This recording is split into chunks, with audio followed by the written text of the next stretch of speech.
नमस्कार दोस्तों, हमारी आज की कहानी का नाम है समझदार बहू। सुबह सुबह फ़ोन की घंटी बजी। उमा जी घबरा गईं। इस समय किसका फ़ोन आ सकता है? अभी तो 5 ही बजे हैं। फ़ोन पर सना की आवाज़ सुन उमा और घबरा गईं। सब ठीक है सना? उधर से सना की रुहासी आवाज़ उनको विचलित कर दे रही थी। क्या तेरे सास ससुर हमेशा के लिए रहने आ रहे? कुछ तेज आवाज में उमा जी बोल पड़ी। उनकी आवाज़ सुन देवेश जी भी उठकर आ गए। ऐसा कर, तू कुछ दिनों के लिए यहाँ आ जा, फिर तेरे सास ससुर का प्रोग्राम कैंसिल हो जाएगा। क्या फालतू की बात सिखा रही हो? देवेश जी क्रोधित हो उठे और वहाँ से चले गए।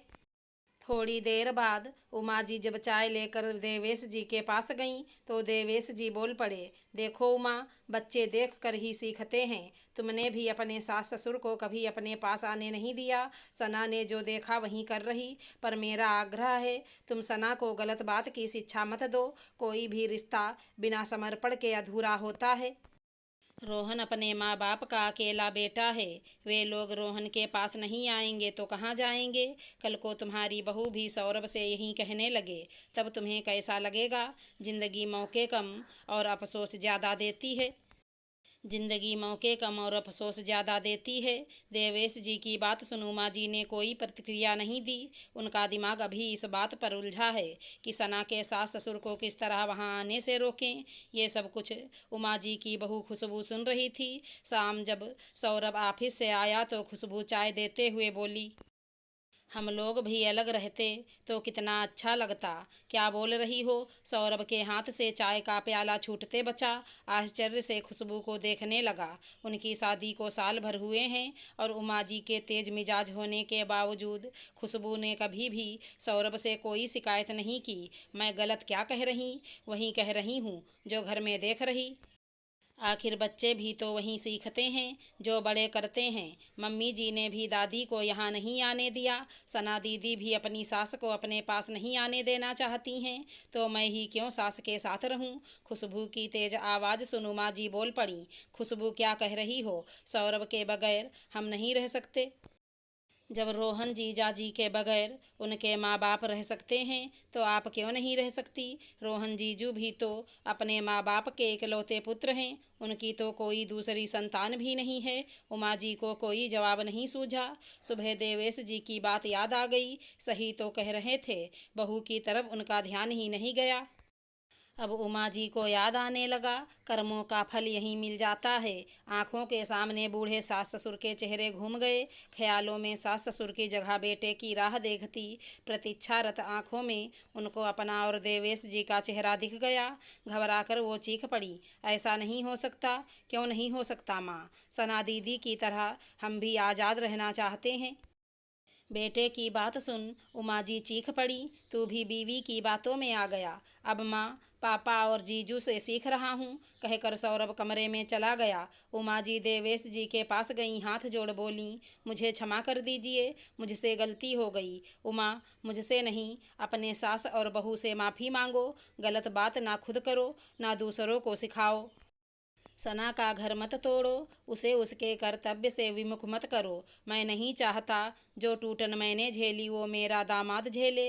माता पिता को याद कर देवेश जी की आंखों में आंसू आ गए। घर की शांति के लिए वो कभी भी उमा के विरुद्ध नहीं जा पाए। हर साल एक हफ्ते के लिए गांव जा माँ बाप से मिल आते थे। लौटते समय माँ की गीली आंखें देख वो खुद अपनी आंखों के कोरों को भीगने से बचा नहीं पाते थे। एक बेचैनी ले वो लौट आते थे। पिछली बार जब पिता बीमार पड़े थे तब महानगर में रहते हुए भी पास के शहर में उनका इलाज करवाया। कभी कभी मन में हुक उठता था, क्यों नहीं वो उमा से विद्रोह कर पाते। दाम्पत्य जीवन में सहना क्यों उनके हिस्से में ही आया। सौरभ और सना को देख देवेश जी कोई कदम उठाने से रुक जाते थे। संतान ही माँ बाप के पैरों की बेड़ियाँ होते हैं, तभी तो वो इन बेड़ियों को तोड़ नहीं पाते। सोचते विचारते दूसरी तरफ करवट लिए देवेश जी सो गए। सुबह देर से नींद खुली। आज उमा जी ने चाय भी नहीं दी अभी तक। आंख मलते बाहर निकले तो खाने की टेबल पर चाय पीते अपने माँ बाप को देख चौंक गए। खुशबू गरम पराठे ला दादी सास दादा ससुर को खिला रही थी। रसोई में उमा जी पराठे बनाने में मगन थी। यूं देवेश जी को हैरान परेशान देख सब हंस पड़े। उमा जी बोली, ऐसे क्या देख रहे हैं, अम्मा बाबू जी ही हैं। आंखों के आंसू छुपाने की कोशिश में देवेश जी वहां से हट गए। आंसू पोंछ रहे थे कि उमा जी की आवाज़ आई, मुझे अपनी गलती देर में समझ में आई। समय चक्र को मैं भूल गई थी, जो हमारे कर्मों को ही दोहराता है। आपने सही कहा था, जिंदगी मौके कम देती, अफसोस ज़्यादा देती है। पर जो मौका मिला है उसे मैं छोड़ना नहीं चाहूँगी।